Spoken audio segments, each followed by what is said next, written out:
I grew up in the small town of Groveland, Massachusetts, with a population of just 6,000 people. Growing up in this small town, I assumed that every other kid in America was having the same kind of experience.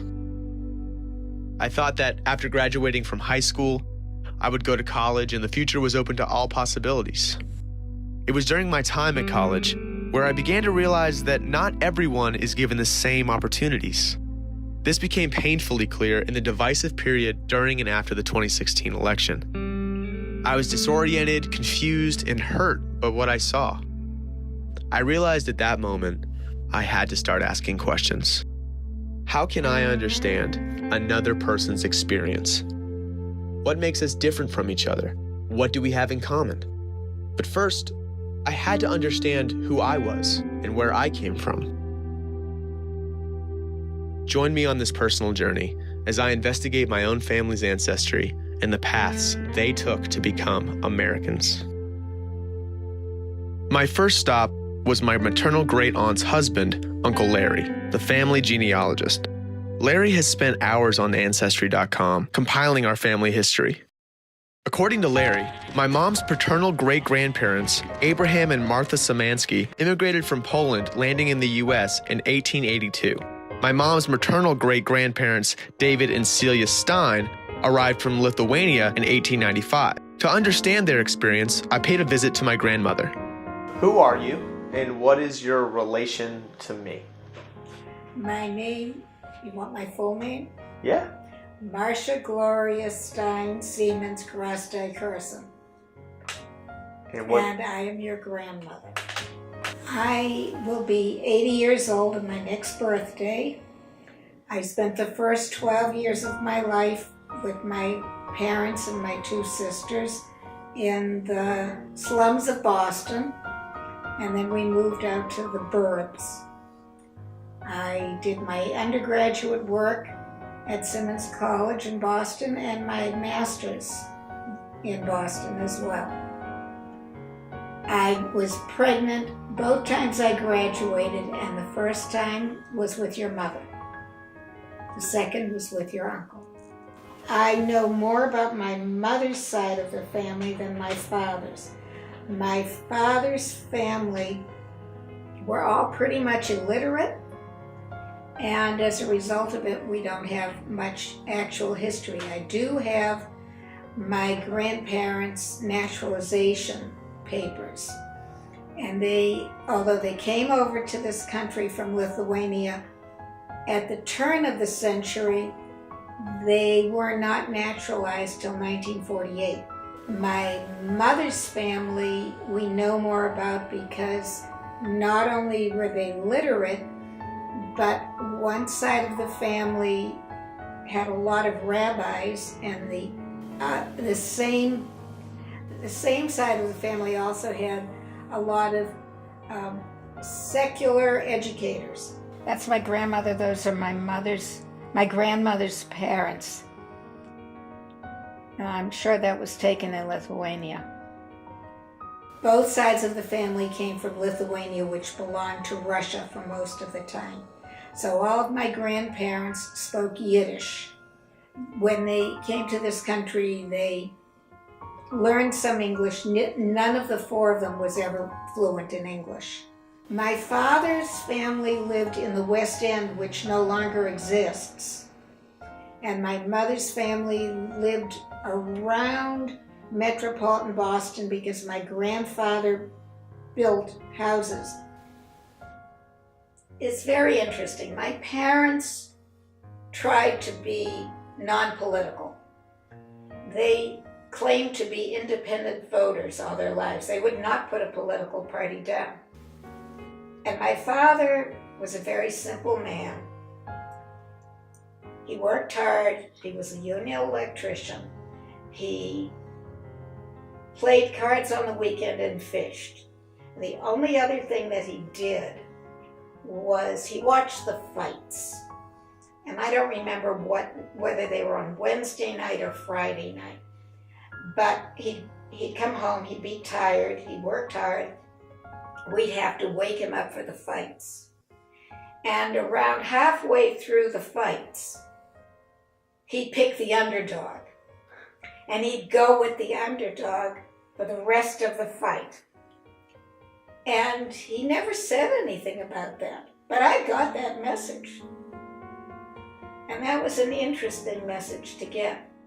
When it comes to my dad's family, Uncle Larry had some surprising news. He and my dad are related, and their families go way back. The first relative on my dad's mother's side to come to America was John Ashworth, my 7th great-grandfather. He arrived in 1669. On his father's side, it goes back even further to my 9th great-grandfather, Captain Nicholas Martow, who helped with the construction of Jamestown, Virginia. My dad's family helped settle Virginia, where they have stayed ever since. I have relatives from both sides of my dad's family that fought in the War of Independence and in the Civil War, on both the Union and Confederate sides. Being early settlers sounds exciting.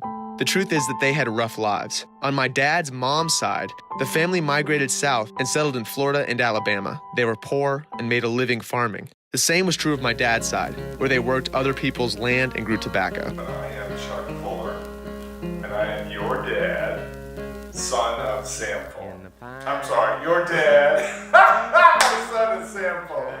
I was a military kid, so I grew up in many different places across the United States and in Europe. I had what I thought was a really terrific upbringing. I got to get exposed to a lot of different cultures and a lot of different places at a very young age. I know that my father was one of 9 children. He was the youngest of those 9 children. My mother came from the Montgomery, Alabama area. She was one of 3. She had an older sister and a younger brother. So really I have a lot of Southern roots in terms of my upbringing and my family history. Let's start with my dad. They grew up poor in a little town called Gladeville, Virginia. My dad grew up picking tobacco out of the large tobacco fields in Virginia. He tried to enlist into the United States Air Force at the age of 16 just to get out of his current situation. They wouldn't let him. He went back when he was 17 and they took him. He did finish high school, but for him at the time, high school was 11 grades, not 12. But he grew up a poor guy in a poor family. However, they loved cars, and they loved racing, and they loved this idea of being able to move quickly through the hills of Virginia. Now, there's some talk that they ran moonshine. I don't think my father actually ran moonshine. However, their family was in Franklin County, Virginia, which is known as the moonshine capital of the United States. What was my mother's experience like? How did her family history impact her? Although my mom had a similar experience growing up as a military brat, she had a very different cultural and ethnic background. I know that my grandfather, Henry Szymanski, he later changed his name, wanted very much to assimilate, much like my maternal grandfather wanted to assimilate. He didn't want to be an outsider or somebody who spoke a different language, and so he assimilated very rapidly. And the way he assimilated was through sports. He ended up going to college, the University of Vermont, and he played football there, and he played other sports there, and he got a college education, which kind of distanced him from his family. He was very hard on my dad. In those days, a lot of Jewish families pushed their children academically, and what was interesting about my grandfather is he pushed my father athletically. It really shaped my dad, and he followed his footsteps, went to the University of Vermont, became the quarterback at the University of Vermont football team, also became an engineer like his father. He married my mother, and my father joined the military, and we moved to lots of different countries. And I really didn't live in the United States until I came back to go to college, so that was a very unique upbringing, particularly in terms of what I thought it was to be an American. I met your dad when I was 16 or 17 years old. He's a nice guy. His parents didn't like me because I think they looked at me as an other. I was Jewish, My family didn't come from the same place that your dad came from. It was just, probably in every way you can imagine, your dad and I are not alike. I know that when we got more serious years later, that it became more of a tricky situation. Well, we eloped for a lot of reasons, but I thought, like, who'd want to come to this wedding? I mean, who's going to be happy at this wedding? My mother wanted me to marry somebody Jewish. I didn't. My father didn't want me to get married at all because he was already divorced from my mother and thought marriage was stupid. I think your grandparents wanted something more familiar to them for your dad. And so there was a lot of, discomfort. What's interesting about my marriage to your dad is we took two families that were very, very different, combined them. Nobody wanted this marriage, let's be clear. Combined these two families, and in the end, we grew to love each other very, very much. Your grandparents loved me, and I loved them. And I never would have even spent any time with them, nor they with me, because we're so different. I don't know what your dad and I were thinking. But, and you and your sister, you were nice icebreakers for that. How can you not want to be part of that? But I think, if you wanted to think about it in that way, we were a couple of families that should have had nothing to do with each other ever. And we loved each other. At this point in my journey, I was finally beginning to understand the circumstances surrounding my heritage. Two very different immigrant stories that led to my so-called ordinary upbringing. But those immigrant stories are not unique.